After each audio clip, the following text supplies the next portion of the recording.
আমরা তো এই খাঁচা নিয়ে একটা কিভাবে বানাইলাম সেটার একটা ফুল ভিডিও আপনাদেরকে দিব। কিন্তু কিছু জিনিস আমি এই খাঁচার কিছু জিনিস আপনাদেরকে দেখাইতে চাই যে আপনারা যদি কেউ কখনো খাঁচা বানান তাহলে অবশ্যই চেষ্টা করবেন এই জিনিসগুলা মেনটেন করে খাঁচা বানাইতে। সেই ক্ষেত্রে যে সুবিধাগুলো হবে এটা আপনি এখন বুঝবেন না, যখন কোয়েল পাখি পালন করবেন তখন হয়তো বুঝতে পারবো।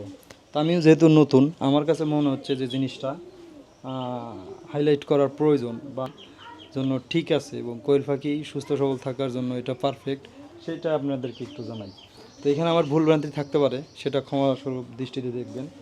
পিছনে আমরা রাখছি 9 ইঞ্চি এবং সামনে রাখছি 12 ইঞ্চি, মানে 3 ইঞ্চির একটা ডিফারেন্স। 3 ইঞ্চি ঢালু রাখছি, গ্যাপ তৈরি হয়েছে, তার মানে আলো বাতাস এর ভিতরে খুব সুন্দর মতো পাস করতে পারবে। এবং দেখেন এখানে কিন্তু ময়লার ট্রে পরিষ্কার করাও কোনো ঝামেলা নাই, খুব ইজিলিভাবে আপনারা ময়লার ট্রেগুলো আমরা পরিষ্কার করতে পারবো। এইটা একটা। আর একটা যেটা করছি যে এই সাইডটা আমরা কি করছি যে এই সাইডটা পুরোটাই খোলা রাখছি। আমরা কিন্তু পুরো একটা নেট, এখানে পুরোটা একটা নেট লাগাইছি, একটা নেট লাগাই এখানে আমরা আটকাই নেই, যেটা পুরোটা খোলা রাখছি। এই ক্ষেত্রে আমাদের কাজ করতেও সুবিধা হবে। যে এইখানের যে ডিমের যেইখানে নাকি আমরা ডিমগুলো এসে গড়ায় পড়বে সেইটাতে কি করছি, সেইটাতে কিন্তু আমরা এই পাশে আলাদা কাঠ লাগাই নাই।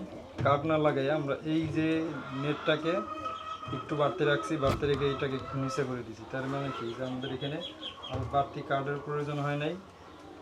এইটা আমরা ডিমগুলো খুব সুন্দর মতো এখানে থাকতে পারবে, এখান থেকে পড়ার কোনো অপশন নেই। আমার কাছে মনে হলো এটা বেটার, এই কারণে আমি এটা করছি।